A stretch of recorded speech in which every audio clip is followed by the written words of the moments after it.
Hello, I will show you how to use this OPH 3000 for simple stock movements. You have a little menu in the SOLTISCAN program with the input function. When you want to enter things, just type 1, you scan the barcode, then you ask for a quantity, which is by default 1, then you ask for a location, you can scan the shelf. Of course, you don't need this location function, but it's sometimes useful.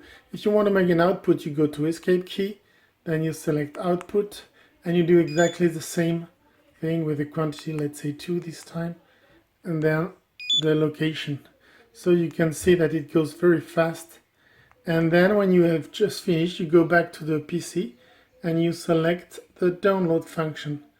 The download function sends the data through the cable to the PC, and after the end you can just delete the data.